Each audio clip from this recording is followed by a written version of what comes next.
Oi gente, eu sou a Sara do canal Lady Sara, tô aqui de volta depois de um tempo sumida pra falar sobre Klaus, filme de Natal da Netflix. Pensei que tivessem presas.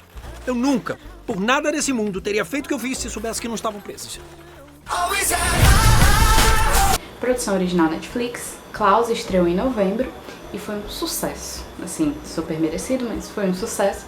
E eu não vou mentir, tem cheirinho de Oscar. E conta basicamente a história do Jasper, que é um carteiro mimado, porque o pai dele é o chefe dos Correios, e eu tô coçando muito o nariz, desculpa. E ele tem a missão de entregar 6.000 cartas, só que em uma vila onde não se escrevem cartas. Tentando cumprir a missão dele, ele conhece o Klaus, que é um velho lenhador que vive isolado do resto da cidade e que tem um galpão cheio de brinquedos. As crianças da cidade começam a escrever cartas para o Sr. Klaus entregar brinquedos para elas, e o Jasper ajuda ele nessa missão. O filme foi criado e dirigido pelo Sérgio Pablos, um espanhol, e ele tem um currículo de peso. Ele traz na bagagem dele, por exemplo, Corcunda de Notre Dame, da Disney, Planeta do Tesouro, também da Disney, ele criou a história de Meu Malvado Favorito. E pelo que eu li, ele teve um pouco de dificuldade para vender a história de Klaus, até que a Netflix chegou e ajudou ele.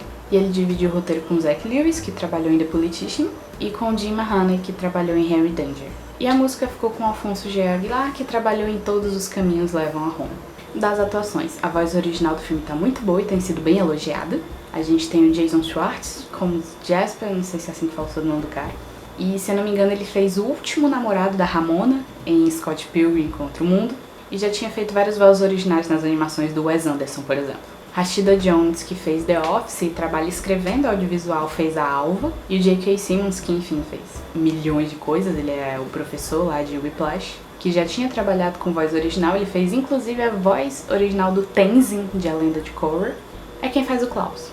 Como sempre, a animação assisti dublado. Não sabia quem era o elenco de dublagem, quando fui assistir me surpreendi a cada voz que eu reconhecia. Pra começar, que a direção de dublagem ficou com um fabuloso Manolo Rey. Ele também faz muita tradução. Ele que foi responsável pela tradução de Tá Dando Onda, né? Aquele famoso meme agora do Taca a mãe pra ver se quica, acho que todo mundo sabe, então, responsabilidade do Manolo Rey. Os protagonistas aqui, as vozes deles também foram Star System total, assim como nos Estados Unidos, né? Tipo, J.K. Simmons. Mas fora os protagonistas, todo o resto são dubladores profissionais e um ótimo elenco de dublagem. Eu morri de felicidade quando ouvi a voz do Rodrigo Santoro como Jasper, porque eu amo a dublagem dele do Túlio de Rio. Depois que eu vi que o Klaus era o Daniel Boaventura, eu sou apaixonada na voz do Daniel Boaventura. E eu não consegui identificar de primeira a voz da Fernanda Vasconcelos como Alva, o que é bom, porque geralmente quando eu não reconheço é porque tá bom o trabalho. Tipo, o Daniel Boaventura e o Rodrigo Santoro é porque eu já conheço o trabalho deles de dublagem.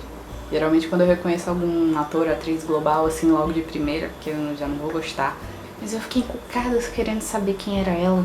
E pelo que eu pesquisei, ela não tinha feito dublagem, mas ela tinha feito o que eu acho que chama de localização de voz, que é basicamente dublar game.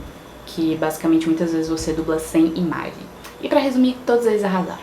Eu tenho muitos amigos que reclamam comigo por ver filmes dublados, mas lembrem que o Brasil é um dos países com a melhor dublagem e lembrem sempre de prestigiar a boa dublagem. Ela é tão arte quanto o próprio cinema. De termos técnicos, a direção do filme trabalha muito bem com a fotografia, elas se completam muito bem e nada é gratuito. Nada é perdido, você consegue ver o porquê de cada plano existir. A trilha sonora no geral, tanto quanto de sons e ruídos, quanto de música, complementa bem todo o visual, mas o que brilha de verdade é a animação e a direção de arte. Pra mim, o mais impressionante é sempre a direção de arte da cidade, que conforme as crianças vão fazendo boas ações, a cidade vai saindo daquele tom azul e vai entrando num tom laranja, como se o sol fosse finalmente brilhar naquela cidade.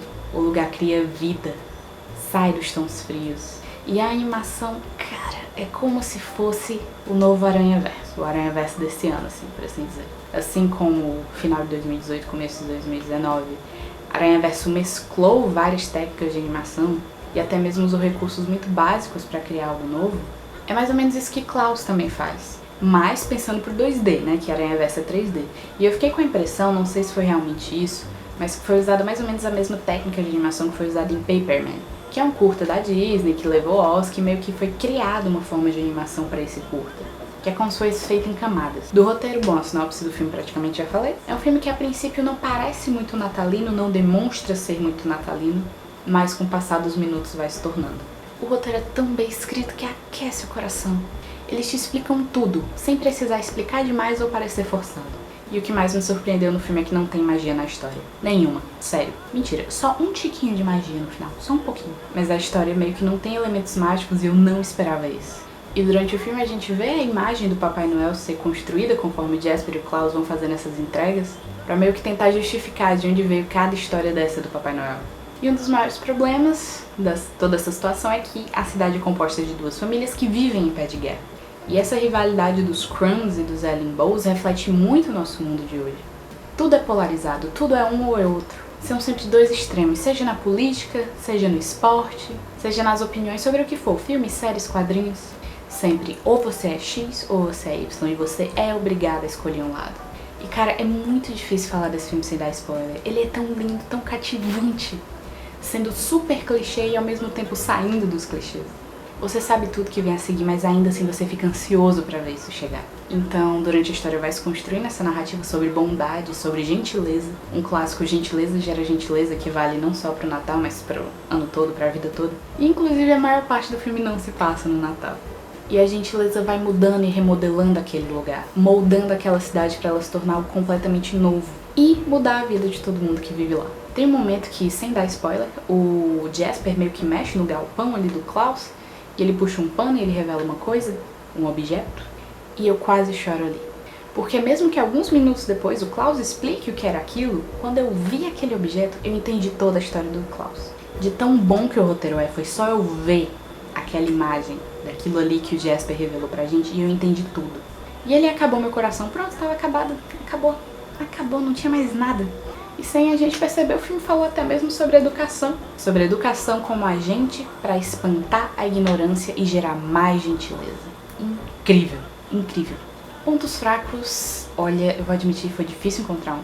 Mas eu diria que a Alva é uma personagem muito interessante e pouco aproveitada. Ela faz diferença no filme, mas ela poderia fazer muito mais. A Netflix também não deveria ter esse medo da Disney de fazer filme de animação muito longo, mas meia hora de Klaus e o filme se tornar de uma obra ainda melhor. E teria como preencher essa meia hora tranquilamente, sem precisar encher linguiça. Fazendo ele funcionar muito bem, meu Deus, o que é a animação de Klaus?